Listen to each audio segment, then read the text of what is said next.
Automation and AI have a huge part in our society. The changes have been quite drastic, they've been quite fundamental. We don't necessarily know what is to come.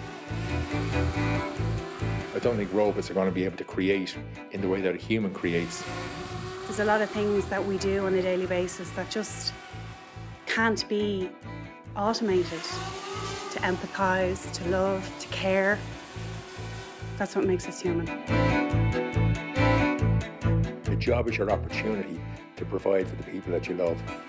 They're advancing at such a rapid pace that they're going to start to affect our daily lives. My job could be done by a robot. A robot couldn't do my job. No. We can't be ignorant of them. We have to embrace them and we have to adapt, because otherwise we'll be just left behind.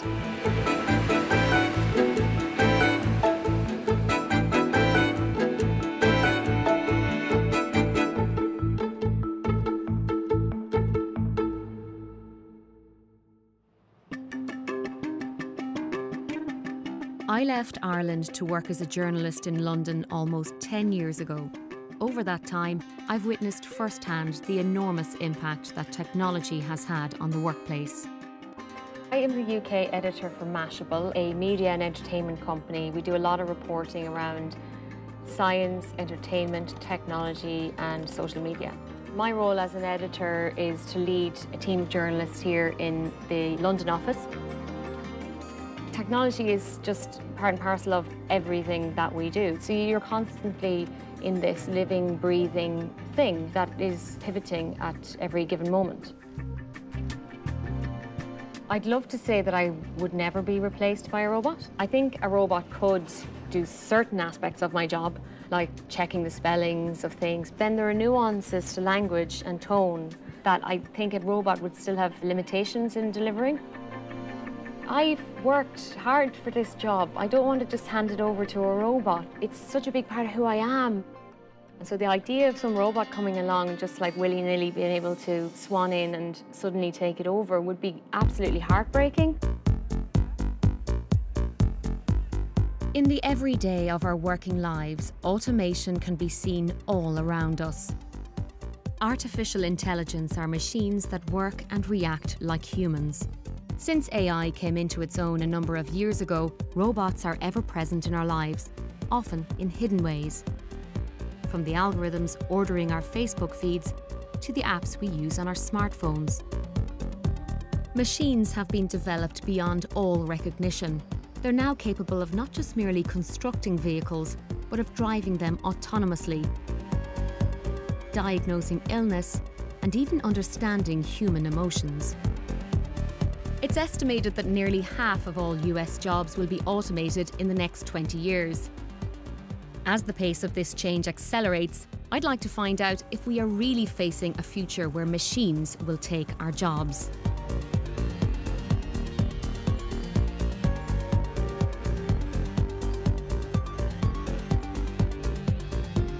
Do you think a robot could ever do your job? I'm sure robot cars will work, driverless cars can work, but I still don't believe they can be 100% safe. Even if you're using a phone, if you use your phone, how many times does your phone freeze? Because it's a computer. So the same thing can happen with a driverless car, I reckon, you know. And again, in my job, obviously there's a personal touch. A robot is not going to help people put bags in the boot of the car.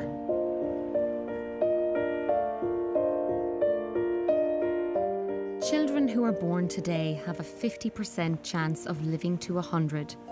Their future in the workplace will be defined by a technological revolution. Seeing newborn babies never gets old. You know, that miracle of how human beings can produce such a complex little being. Thinking about all of the things they're going to do when they get out there in the world, things that they're going to absorb. It's phenomenal, really, how complex the human mind is, how intelligent these little creatures already are. It's amazing to think that these little children are going to go out into that big bad world and they're going to get jobs that don't even exist yet. Technology has now moved to the point where machines can do very complex tasks that were once the preserve of humans. Today, in a Dublin hospital, a cancer patient is undergoing surgery to remove his prostate. But I'll ring you when we're finished, yeah, and just let you know how everything's gone, yeah? The procedure is being carried out by a robot. So Gerd, can you just tell us a little bit about the procedure you're going to have today? Dr. Flynn explained to me that the big difference between the robotic and the traditional procedure is that the robotic, there will be just 5 small little holes, and the recovery period will be much faster because of that. So it's less invasive? Less invasive, yeah. I should be mobile pretty much the next day. And how do you feel about the idea that a robot is carrying out this operation? I suppose I trust engineering in general. I'm an engineer myself. I'm very confident about it. Do you think you'd feel differently about it if there was no human involved, like the idea of a robot doing this completely on its own? I think I would, yes. But in time, that's probably the way it's going to be.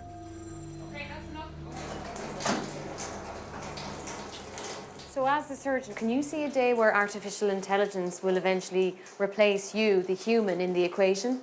I don't think so. I think it'll certainly facilitate what we do, and I think, things like augmented reality will make a difference. But there's such variation and variability within the human anatomy and the human body that I think there will always be a role for human intervention. It was quite incredible watching this robot, which to me looked like almost like an octopus coming in with all of these tentacles.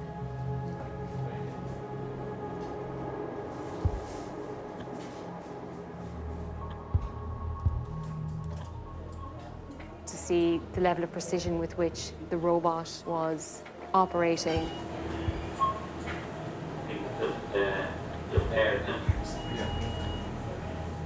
Would this be considered a serious operation? It's major surgery, but quite common. There are about 3,500 men diagnosed with prostate cancer in Ireland each year, and a good percentage of those go on to have surgery. Just looking at the screen, you could see 4 different utensils, just making tiny little incisions, all under the instruction of the team of doctors and surgeons who were in there. But it was quite clear that the robot was the tool, the real brain or the real intelligence was all of the humans in the room.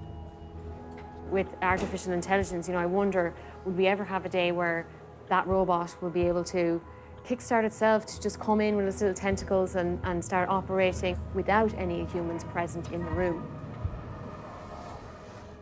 It's estimated that up to 4 million jobs in the US alone will be replaced by self-driving vehicles. With the advances car manufacturers like Tesla are making with artificial intelligence, it's not a question of will autonomous vehicles take over, but when. My vehicle is a Tesla Model S. Tesla have been the leaders in the autonomous driving. It's one of the features I bought the car for. I know it's got further levels to go with regard to the level of autonomy, but it really does work, and it is safer. I'm convinced it's safer driving. The autopilot works so well that I can see more and more people going over to autopilot. And of course, the car has many more sensors than we have. We can look forward and backwards and so forth when we turn our heads, but the car is looking forward and backwards and sideways all the time. So in that respect, I think it's a better sensing system in some ways than a person. It probably sounds a bit daunting, but actually it's quite the opposite. Okay, Martin, so I want to go into autonomous mode. So just put your hand down and flip that lever twice. That's what I'm doing wrong. Yes, there you go. It's one and a half hours. Okay. There you go. Now you're right. Now you can let the car drive itself. Sorry. Okay, oh my God. Martin. Now it will go around the bend, have It's confidence. going to go around the bend? It will. I better not grab the wheel because then I'm back in control. Is that right? Yeah, you're back in control. My foot is off the accelerator right now. You can go around the bend. Okay. I really want to grab the steering wheel and put my foot on the accelerator. That's terrifying, even the fact that all those cars are coming past me and I'm not steering the wheel. That is absolutely As a driver, you're so used to putting your foot on the accelerator and your foot on the brake and your hands on the steering wheel, and it's so counterintuitive. So it's like fighting against every inclination that you have. But yeah, it worked brilliantly. So shall we try overtaking this truck ahead of me? Okay, let's do this. Just press the Okay, so indicator. press the indicator, Put your hand on the wheel. hand on the wheel. And then do I let go? When it will start, just you mustn't be feeling your hands. Touch the steer, hold the steering wheel. Yeah, there you go. Let go. Yeah. Ah! Oh my god. Oh my god, we're overtaking this truck. That was good. If you want to change back in lane, you can just indicate. Okay, Put your hand on the indicate. wheel. I was sitting in the driver's seat, but I was actually collaborating with a robot that had artificial intelligence. You know, it could learn from maybe the patterns that I would use as a driver. Now you can admire the countryside. Yeah, just admire the hills in the distance. If that is already in existence here in Ireland, and there are already vehicles that can do even much more than that, then the only thing that's really stopping it is either our will to embrace all of this and to get the regulation in place. But we can easily see this coming down the tracks in the near future.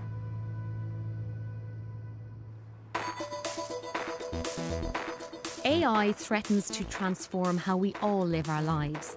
It's happening at incredible speed, and it's happening right here in the centre of Dublin at Movidius, a technology company that has created a groundbreaking artificial intelligence chip, which among other uses can recognise human emotions. What are the kind of capabilities of artificial intelligence? Essentially, you can train a robot or a system to recognize either individual objects, but you can also get them to recognize behaviors. One of the things we've done is a system that's capable of recognizing emotions. This is the emotion recognition project. We're trying to use it for a hospital, so we put into a teddy bear. Children, they can play with the teddy bear. It detects whether they're happy or sad, so that this analysis will then be sent to the doctor, so the doctor will be able to keep in track with how the child is feeling. So basically, you have to look into the camera, into the teddy bear, and it Okay, should look detect into my eyes. So it's identified my face because I can see a green square across my face. Okay, I'll try and smile. Yeah. Which kind of sectors do you think are going to be most affected? Well, I mean, I'd say financial services is definitely one of them that's already happening. Probably call centers as well, because you're getting machines now that are getting much better at understanding language. Other areas where you can imagine people being displaced would be in law. There's a guy set up a website in the UK where you can basically contest your fines. He reckons he's saved consumers a couple of million over the past year or two. Oh, you are happy. I like it. Yeah. Okay, I'm going to change my face now. You could be surprised. So just like raise your eyebrows and open your mouth. You're surprised. That's very good. It's okay. You can have a lot of fun doing this. Yeah. Words like phenomenal, awesome, incredible, those kind of words we throw around on an everyday basis, they really feel appropriate for this. I mean, the idea that an AI could look at my face and see me smile or see me frown and then decipher how I'm feeling, that is absolutely mind-blowing.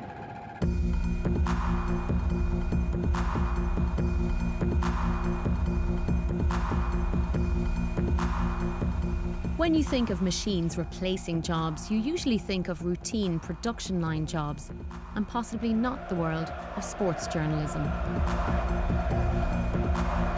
We're here in Oxford, in the stadium here, where the local team Oxford United are playing Bradford City, and there'll be a range of different reporting. The traditional means on social media, but there'll also be robo-journalism. A robot will essentially be producing a piece of journalism or report about what's going on here. There will be someone feeding in information about the match into a computer or a robot, and that will then be packaged up or processed, and a piece of journalism will be produced from that. The score is 1-0 to Bradford. I'm supporting Oxford, and right now it's looking like that's going to be the final score, unfortunately.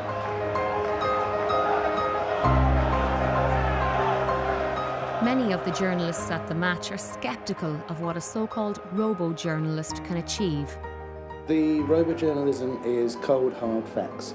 Mine is a bit of character, it's old school reporting in that way. I'm not sure that people still want that with social media, they want it instantly. It'd be much better to read mine, you can actually see what did happen.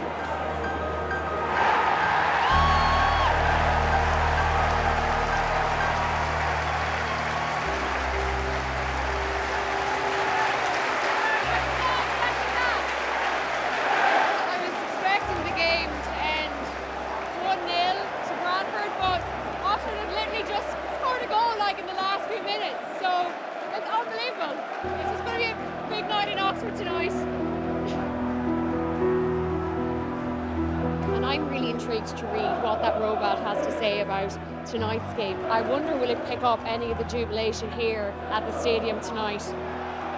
Obviously there's a lot of colour, a lot of atmosphere in the arena, and then there's a lot of excitement, like a lot of energy in the room right now. The match eventually ended in a 2-2 draw. Right, so hot off the press, I've got the robo-journalism and what Chris wrote. And yes, there are some differences. The robo-journalism is shorter to begin with. Let me just read out a tiny bit of it for you. Travelling Bradford City and Oxford United split the points after a 2-2 draw.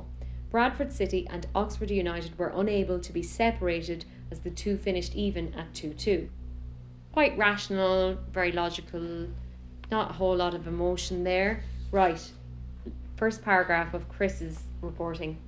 Oxford United were denied at the death as they drew 2-2 with Bradford tonight. There was entertainment aplenty, with Ricardinho making a magnificent challenge after 15 minutes. The fans roared his name, and I'm off to engrave the Brazilian's name on the Player of the Year award tomorrow.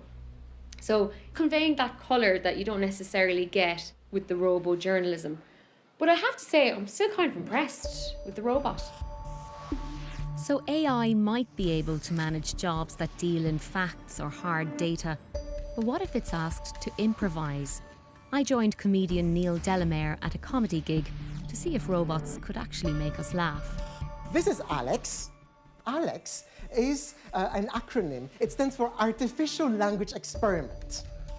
It is a robot running artificial intelligence. Start improvising. Step by step. My name is Frank.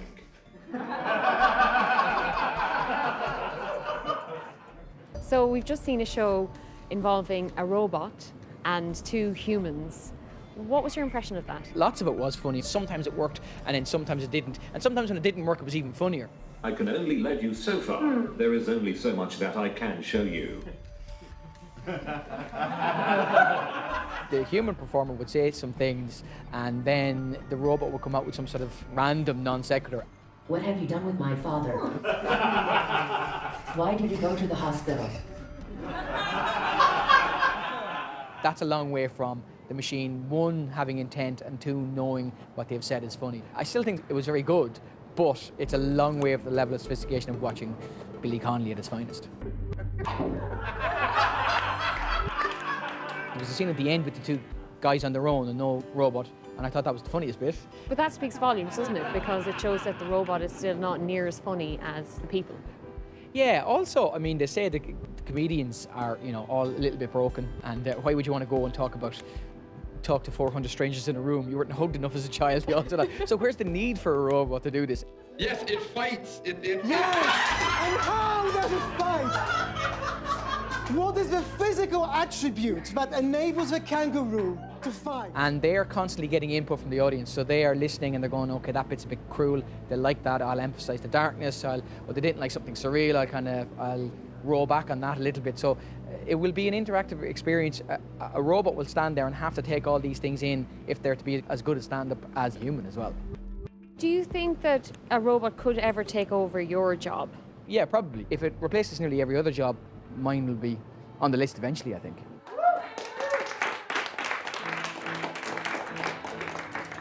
If a machine can manage to make us laugh, what else is it capable of? Could machines also interpret the world around us and really create in the same way as humans? For me, when I walk in here and I look at some of the paintings, I think about what was the story behind the artist and the subject. I was looking at the lady there with the red hair and she was staring back into my eyes and it was really quite mesmerising.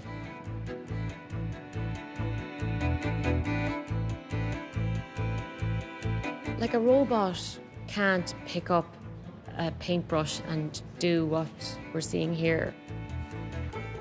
It doesn't have that experience of those memories and that relationship. And I would be skeptical about whether they can convey that story that you connect with when you stare at that painting.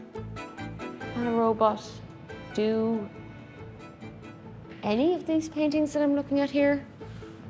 I, right now, would say no.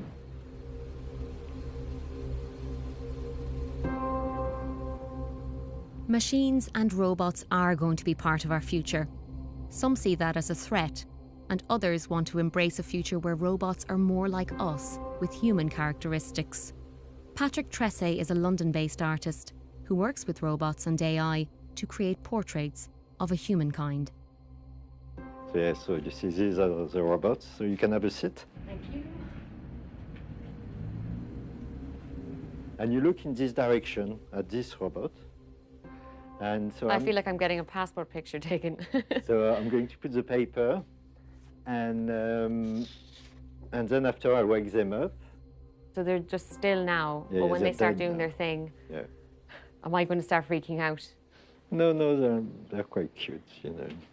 Cute. Yeah, you'll see, you'll see. Yeah, they're not dangerous or anything. Can you tell what way they're going to be when they start drawing me? Oh, I don't know. I never know what they're going to do. I mean, because they don't care about humans, so, you know, sometimes the drawings are not very flattering. Okay. Each robot is programmed with different human characteristics. Oh, they're starting already. Yeah.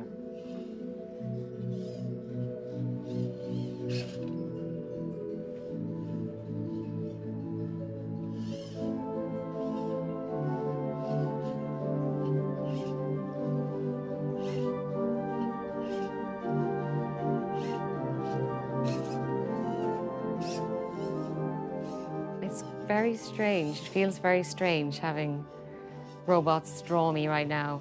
But then once you just sit here and you keep staring back at them, it actually doesn't feel too bad at all. It actually feels quite nice because there's so many kind of human-like qualities. I'm staring straight ahead at this robot here in front of me, and he looks up at me, and it feels like there's this moment of recognition, and he's looking at me and then creating a memory or something, and then swiftly looks down at the paper and then starts working away. And so you feel like they're like beavering away, you know, working like little ants, or I don't know, I'm trying to find the right words to describe them. There he is now again, looking at me. And looking away. He's back, sorry. And Patrick used the word cute earlier on, but actually he was totally right, they are really cute. I'm hoping to see something that's gonna be a moment of recognition for me where I looked at it and I go, oh yeah, that's me. Yeah, so it's finished, so you can have a look. It's a surprise, because you can't see anything when you're sitting. When I kind of squint my eyes, I can see myself in that one.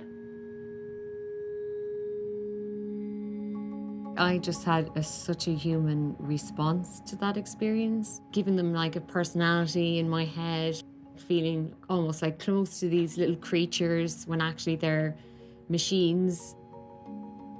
I really, really like this one here on the left. Oh, yeah.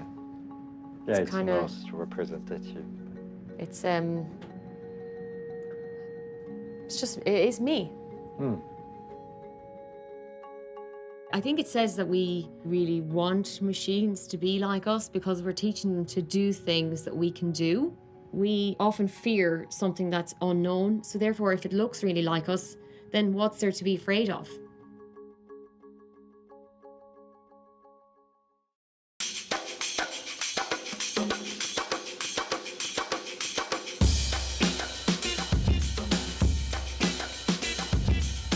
Who is in control of our future, and how we might work alongside machines are international questions. The future has already begun, and as usual, the place where dreams become a reality is leading the way.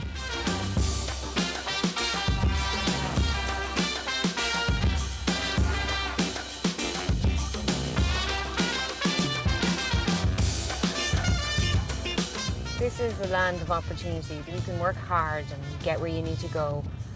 But there's a real sense that that whole idea of the journey to get to the destination has been diverted. that path is going to be different going forward, just because of all of the changes that are happening within the workforce.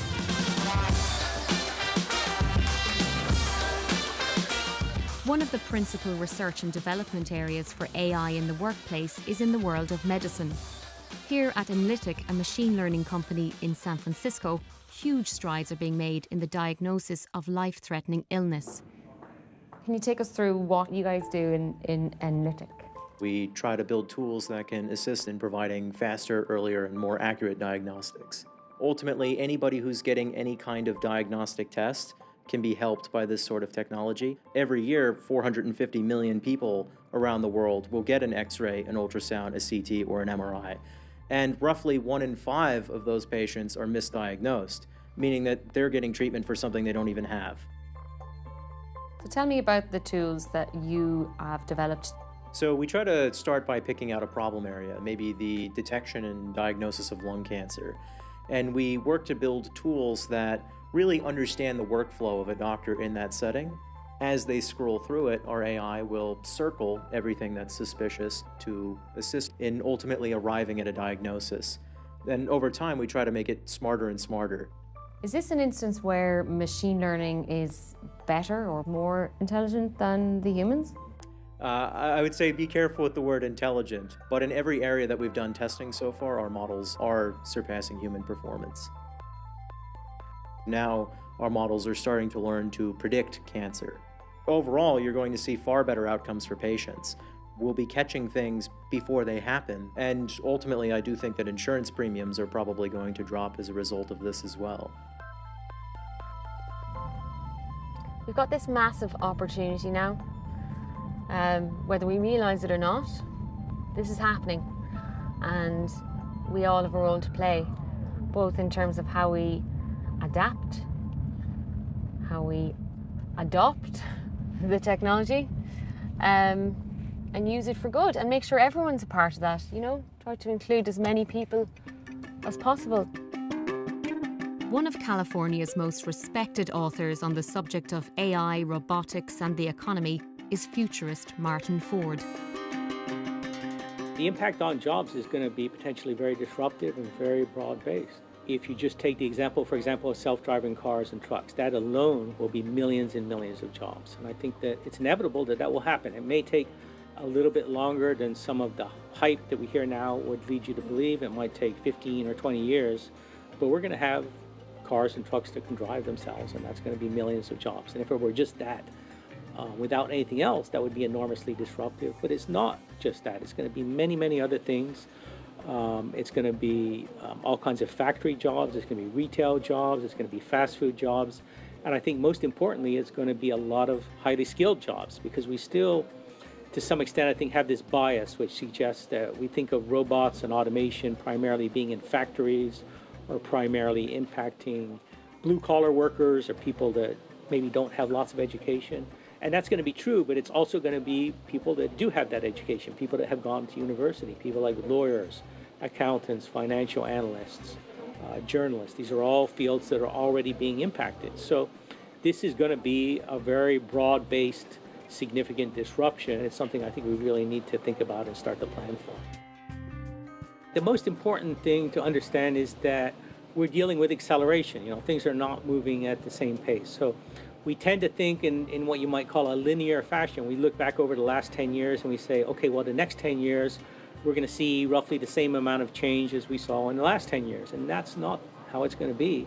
You can visualize what I'm talking about. Think about getting in your car and drive very slowly, 5 miles per hour. Now gradually double your speed to 10, to 20, to 40.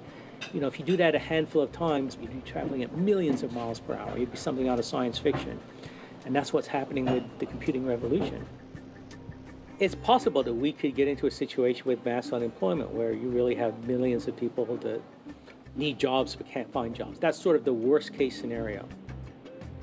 So what should you be doing? You should be doing things that are perhaps creative, or you should be doing things that really involve deep interaction with other people, the kind of jobs where you need to build a relationship with other people. The other jobs that are going to be relatively safe, at least for the foreseeable future, are skilled trade type jobs. In other words, jobs that really require lots of mobility and dexterity and problem solving in an unpredictable environment. So examples would be electricians, plumbers, people like this. You know, we're not going to be able to build a robot to do what an electrician or a plumber does anytime soon. And so I really think we need to enhance our safety net, and I've talked a lot about a guaranteed basic income as one way to do that, to make sure that people, you know, are not on the street or something if they can't work. Artificial intelligence challenges us not just in an economic way or a technological way. It poses really important existential questions for us as humans as to what's going to bring us meaning in life. Meaning in life for us comes from a number of different things, whether it's religion or wealth or our relationships and our work. And so all of these things are going to be impacted by AI and by robotics. So there are really big fundamental questions that need to be answered here. Some people believe that a time will come where technology is so advanced that it'll make machines even smarter than humans. And that time may be closer than we realise. Zoltan Istvan is one of the world's leading transhumanists, an intellectual movement that aims to transform the human condition with technology. After an unsuccessful bid for the US presidency, he's now hoping to run for California governor. The number one goal of transhumanism is trying to extend life dramatically, because transhumanists don't want to die. People like me just say, you know, death is really not something that I want to experience under any circumstances.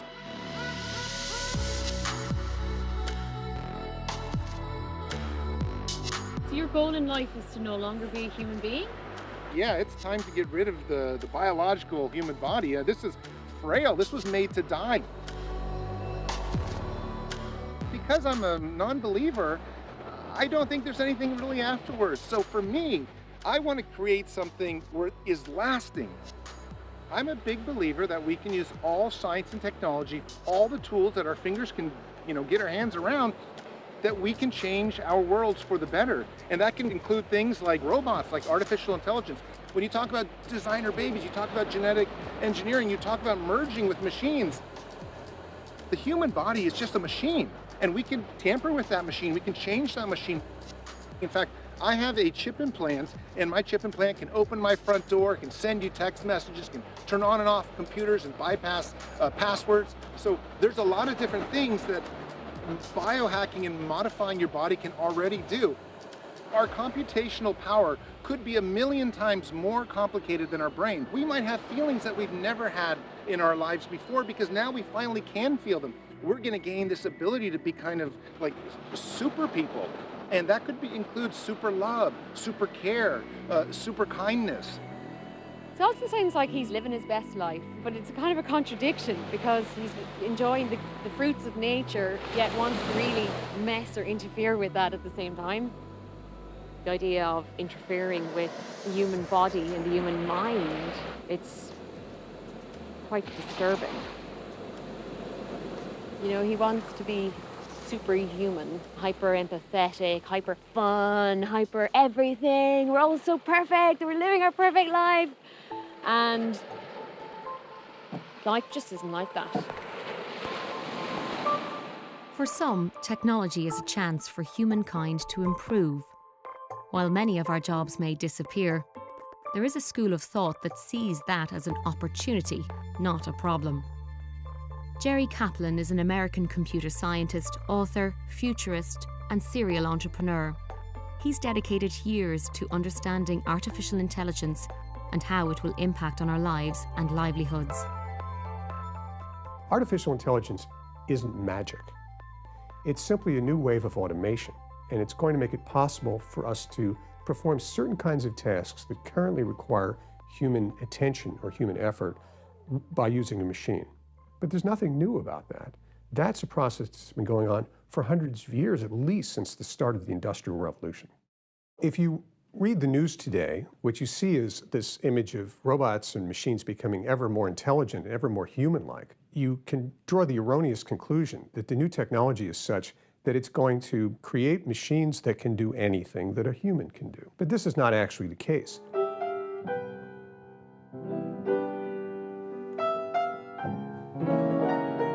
This does not mean that there won't be jobs in the future. There'll be plenty of jobs because many jobs require skills that we can't program machines to do, or where it's undesirable to substitute a machine for human labor. And these are jobs typically that involve some kind of personal touch or interpersonal communication. People in the hospitality industry, in the travel industry, anytime you would prefer to have somebody who can understand how you feel or can express empathy, these are the kinds of jobs that we'll have in the future. To me, for instance, playing jazz piano is the quintessential expression of human creativity. I might be able to build a machine that can plausibly play piano, but there's no authentic feeling that it's in the process of expressing. We can fool people by having machines paint paintings and things like that. But from an artistic standpoint, it's simply a novelty. It has no fundamental meaning or artistic value. In fact, it's nothing but annoying when you encounter this kind of fakery, which I think is rampant in the field of artificial intelligence. For example, nobody wants to go to a robotic priest to give confession. Nobody wants to go to an undertaker who says, that's a robot, and says, I am so sorry for your loss, because robots don't have feelings of that nature.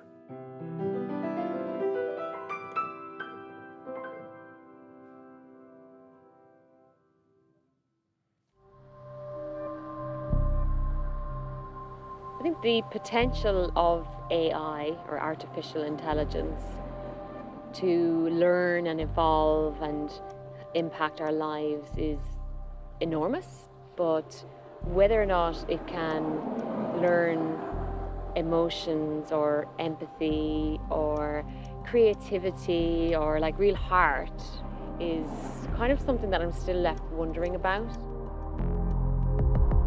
So James, tell us a little bit about DadBot. The DadBot project started when my family found out that my father had terminal stage 4 lung cancer. It was a terrible shock for the family, and we were immediately sent scrambling. What are we going to do? We're going to lose him in basically a matter of months, and wanting to just capture and preserve his memory any way we could. The first idea was to do just conventional oral history project, sit down, get a recorder out, have him just talk through his whole life story. High school, college, meeting my mom, his career, his hobbies.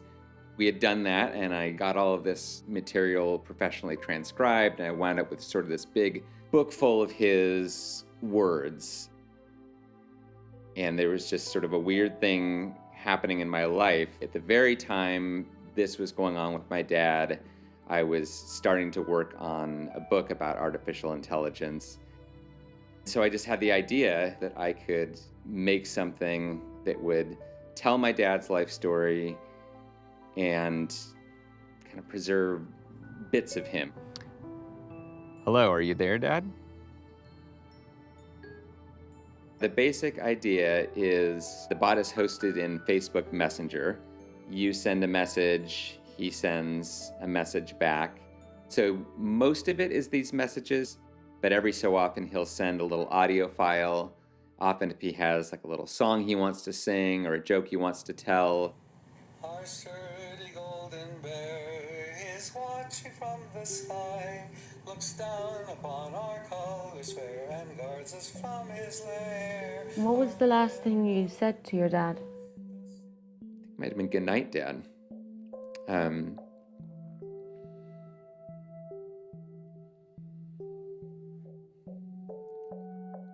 Sorry.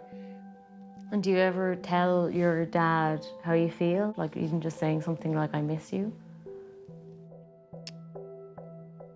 I have done that. I've said I miss you to the bot. I've said I love you, but it's sort of a self-conscious thing. Like I know I'm not talking to him, but you know, maybe I'm just saying it in the way I would just say it to the air or say it to someone else in my family. Like, I love my dad. I miss Dad.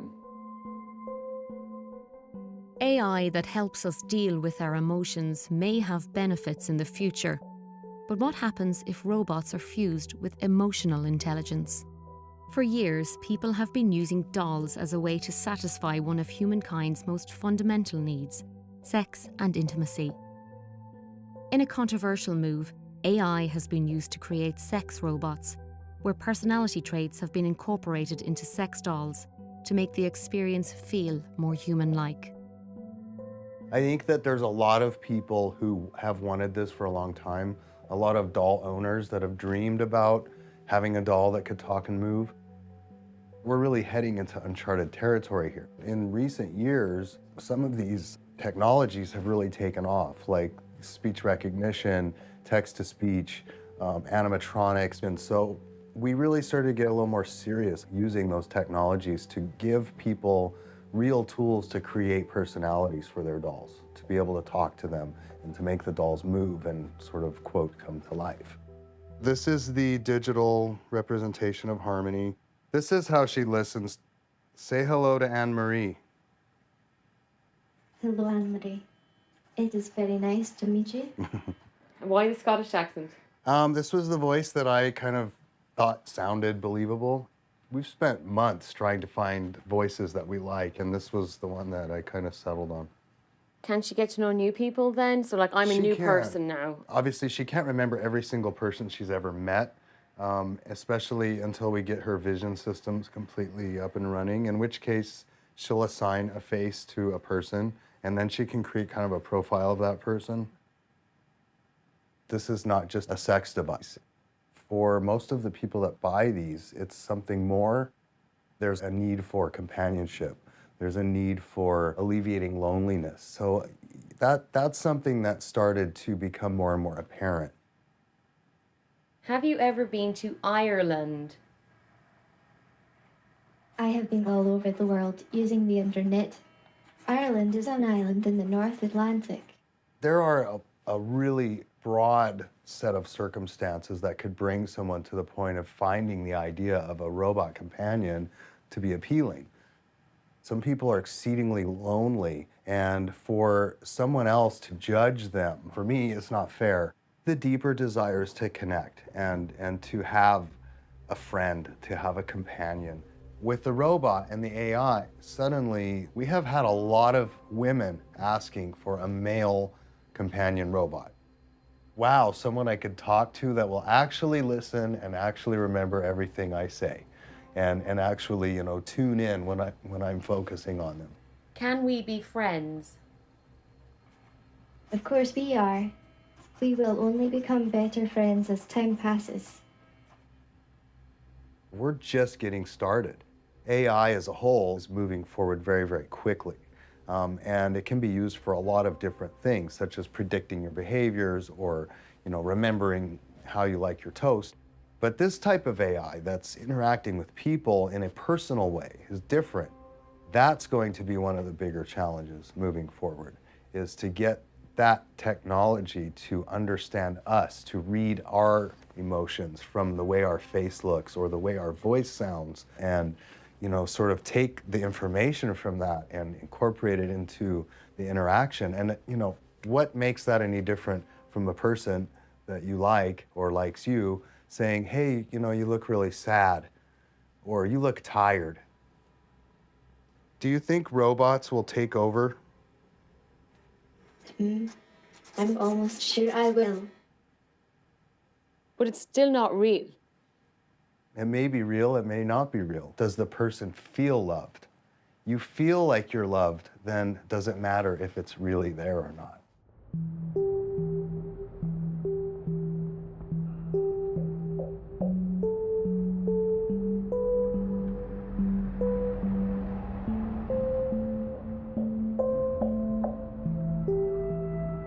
Every day I go through the same routine. You can see everyone on their way to work, fighting to stay on schedule, talking to their phones and not each other.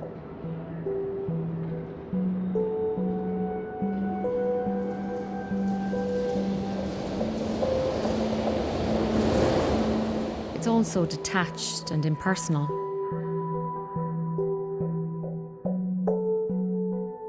it makes me feel very stressed and alone. The pace of modern living can take its toll. Wobot is a robot therapist that you can chat to on your phone. It was created by Dublin psychologist Alison Darcy to help ease mental health issues, the burden of which has doubled in the last decade worldwide. Let's talk about Wobot. What is it? Wobot is an automated chatbot. He's a funny robot character that just talks to you about your mental health. It's very low noise, low friction. Everybody knows how to have a conversation. It's very natural for us as humans. Currently, it's in Facebook Messenger. We are building a separate app, but it's much in the same way that you would talk to a friend. You just sort of reach out and say hello, and Wobot will start a conversation with you. So what is it about modern life where there's actually a need for something like this now more than there was before? I think our lives are just so busy right now. And from the moment we wake up, we're rushing, we're commuting, you're on the train, we're checking emails before we even get to work. I mean, it's nonstop and people are working later, harder. We're in university longer. You know, the stakes keep getting higher, I think, and we've never been more connected, but at the same time disconnected. There's never going to be enough psychotherapists to go around. That's really well understood. So we have to find ways to make the best psychotherapies that we have more scalable and more radically available. There is a risk, though, with something like this, that there are vulnerable people who really need help and they end up relying on something that actually can never really give them the help that they need. It's not unreasonable to expect that. Some people will resolve mental health problems using just Wobot. But that's not the same thing as replacing a therapist. There will never be a replacement for a therapist because there's no replacement for human connection, and there never will be. With the rapid advance of technology, we're going to wake up to a new reality. The children at this primary school in Mallow, County Cork, are benefiting from a robotics programme which will help shape their future. There has always been sort of two camps in technology. Technology is either going to replace people or it's going to improve their quality of life and augment their capabilities. And I think historically, the more pleasant of those two, you know, the augmentation and the assistance, has been the one that's borne out. That's cool. This is a program that we started 5 years ago where kids learn about science, technology, engineering and maths while they're having fun. The type of stuff they're doing right now at primary level, you know, we were getting introduced to in college. We need to open up to how the world is evolving, how things are changing in the world, and open that world to children as well. A robot is a machine that can be used for work and fun. A robot is a thing made by scientists. A robot is electronic that works and helps people. It's not made of bones and skin and water and blood, it's just made out of metal and microchips. You have to have the right angles and degrees and everything, so it's very difficult. We put it all into his brain here, and he does whatever we programmed him to do. You programmed that in? Yeah. Very clever. Robots in the future, we don't even know the answers to a lot of these questions. But having kids ask those questions and figure that out and helping us figure it out is really exciting. At the end of the day, our kids should be educated to think for themselves. We don't know what the world is going to be like in 5 years' time. We certainly don't know what it's going to be like in 10 years' time. It doesn't get tired, it doesn't get sick, it doesn't take days off or holidays. It's just an all-rounder. Robots are more accurate. They can make a Ford Fiesta in 86 seconds. It would take us about 2 or 3 days to make a Ford Fiesta. What do you want to be when you grow up? I would like to be a coder. I'd like to be able to fix and build robots because I love problem solving. I'd like to be a mechanical engineer. I would like to be a blogger. And is that similar to being a journalist? Kind of, yeah, but it's online. Design robots. I want to be a bounty hunter. Even if they do take over all our jobs, there'll be more jobs coming in, like programming the robot, fixing the robot. New jobs will be made because you have to have a factory to make all the robots. I think we still need the same level of smarts and sophistication and intelligence that we've always had. The only thing that's changed is the situation, but the fundamental questions haven't changed at all. What if the robots become smarter than us? They will never become smarter than us because we will always tell them how smart to be. They don't love anyone.